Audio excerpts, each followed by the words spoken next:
Now, Hey, what are these plots? interesting. But before this, we come to this plot, right?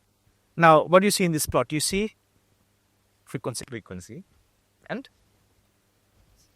what is that? Amplitude, let's say. I see. But what we saw before was a differential equation. How do we convert that to get, let's say, the amplitude and frequency characteristics of that equivalent circuit? It's H. H, or it can be, It's not the intensity. I think it's you mean the output by input. yes, Ratio of output. this one here. Yes. And that, Because H earlier we used for magnetic. magnitude intensity. Oh, sorry, yeah, okay. You're talking about, the actual symbol. Yeah. No, so this is not magnetic field. Yeah. Because It's the ratio of output by input. yes.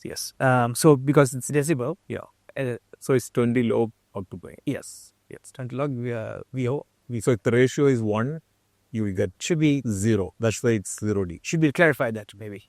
I think it's, It's better, no? In case students later on are a bit confused. So 20 log, you said? V naught by I? VI. What's the input? Yeah, VI. Okay. Right? So that's, this H is, right? It's not the magnetic field. Just to clarify. Now, if you want to convert or transform that so that you get these characteristics, we perform something called a Laplace transform. I know, Bobby, I'm sure the students have done Laplace. This is somewhat, not in very detail, but some idea they have. Right. And I think there are also software that converts your differential equations to Laplace transforms. So in order for us to get these characteristics, we need to convert that equation through a Laplace transform. So when you do that, again, so for the students, again, doesn't matter the transform part. What I think the students should focus on is the actual equation and then how that relates to this graph. So then you have, LC.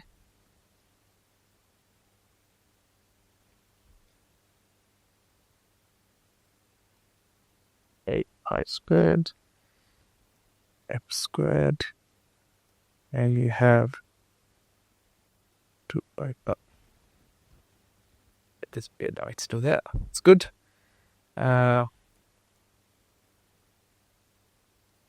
pi squared, F squared, plus omega p squared times 2, and this is your zeta squared minus 1. Now,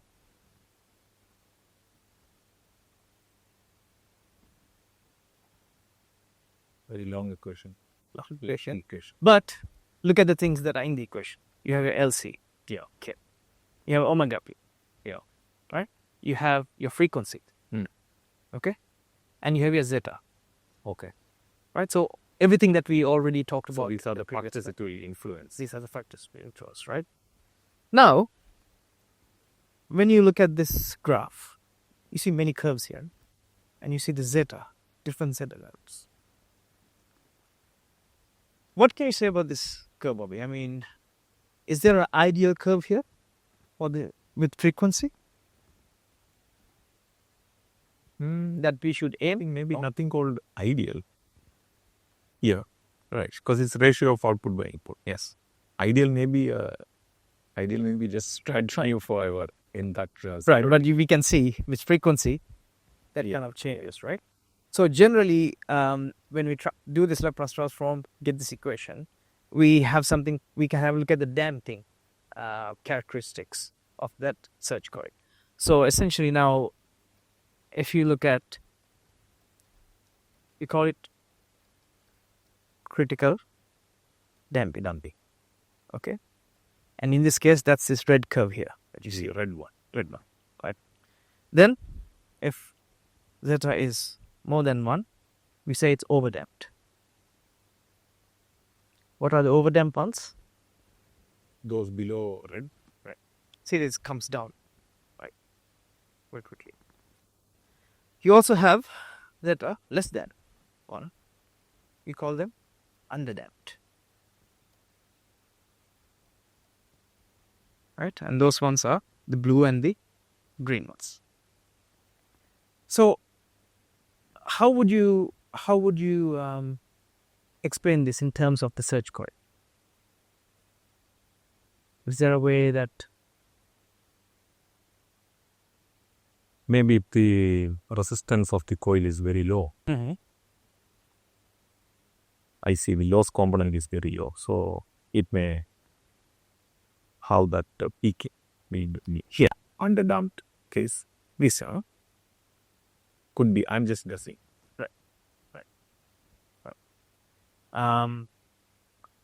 but again, It has to come from that equation, probably. so probably have to tune a few things there. So where is resistance in the equation? It's in the root. It's not there. Resistance But it is reflected in terms of sigma. You are using in sigma we had So so maybe we can look at that equation.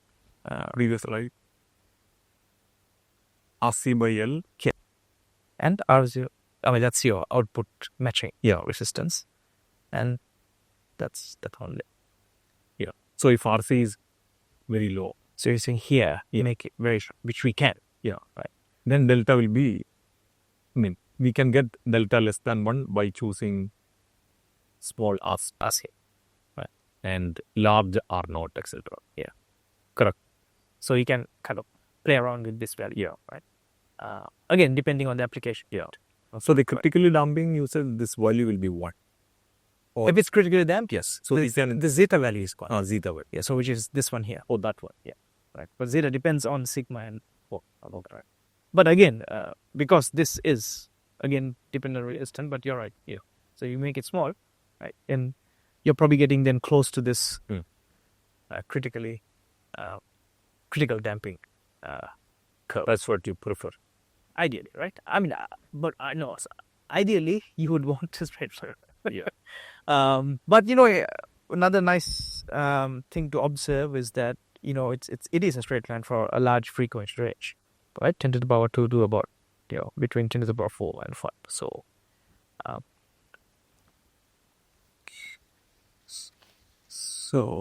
one way it will limit the thermal noise that you heard. Thermal noise which is beyond this frequency will not come much in the output. Oh, you mean beyond this frequency? Yes, correct. Right. So that's that. True.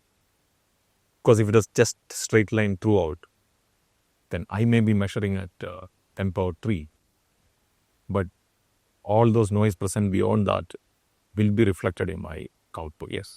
Here, let's say after 10 power 5 or so, nothing much will come. So that could be another boundary. Depends on. Again, it depends what you want, and also depends on if you do have very clear characteristics like this. Then you can plan accordingly. Correct. Yes. So you're saying basically after about here. Yeah. This part area here. Yeah, that's true. Yes.